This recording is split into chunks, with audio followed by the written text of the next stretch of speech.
But the girl grew strong and healthy under the care of the fisherman and his wife. They had her christened Margaret, and they looked up to her as if she had been their own. She grew into a gay and happy child, and most beautiful besides. It would be pleasant to tell of her life with the fisherman and his wife and the cottage on the moors. But we must get on with the story. 16 years passed, and now the Baron's only son had grown into a fine young man of 21. He was a restless fellow, and did not always like to stay with his father in the castle. Instead, he would roam the country and sometimes spend weeks or months at a time with his uncle at Scarborough, on the sea coast. His father wondered sometimes when the young man would choose himself a wife, but he knew it was no use worrying.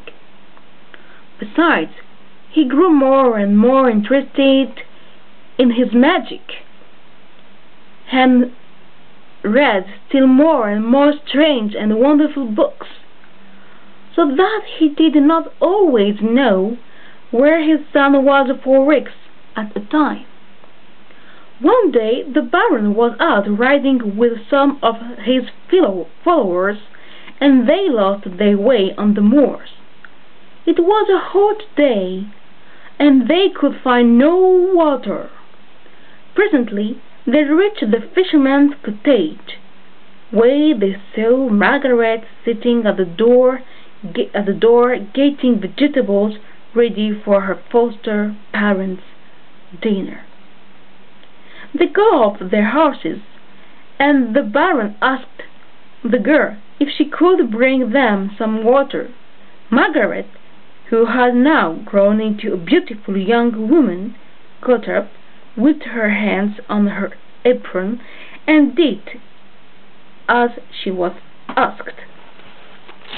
The fisherman and his wife came out, and they and the girl and the Baron and his followers all talked together in a friendly way, while the men refreshed themselves with the cold water and new scones.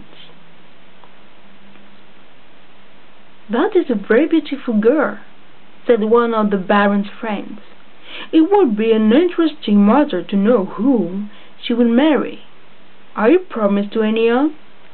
he asked her. "No, sir," said Margaret. "We are poor folk, and I have to help my parents. We have no time to think of weddings and such like. Besides, there is no one round here who would want to wed a poor girl like me. Well, if I had a son of my own," said the nobleman, "I would want no fairer wife for him than this." "You are a learned man," said another nobleman to the Baron, "and can read mystery and tell fortunes. What sort of man is this sweet girl likely to marry?" Suddenly the Baron was afraid. "I am no gypsy," he said. "Ask me to tell no fortunes." But his followers pressed him, telling him his magic was all pretense, and he could no more guess the future than they could. So at last the Baron gave in, and said he would try to find out what kind of man the girl was going to wed.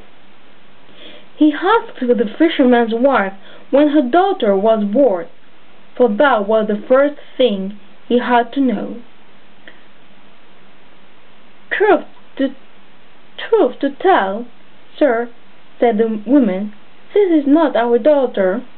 We found her just 16 years ago, till this day." "Yes, indeed," said her husband. "It was as I found her our poor Margaret floating on the river not many miles from this very cottage."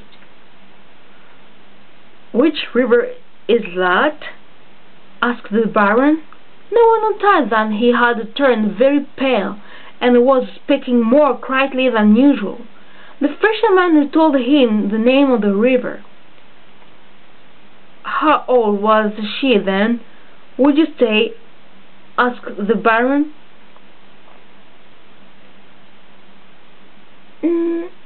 "Not more than a few days," answered the fisherman's wife.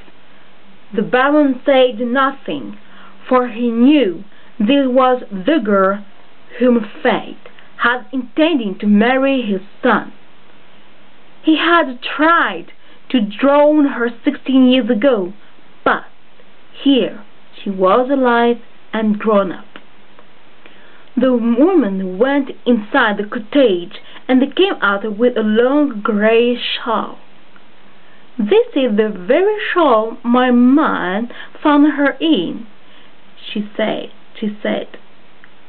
"I can't tell where she came from, but this is a pattern that mothers used to knit for their babies in the city of York.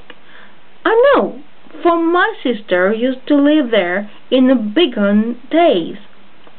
The Baron asked one of his followers for paper and ink. Then he sat down on the bench outside the cottage and wrote a letter. This he sealed up and gave to Margaret.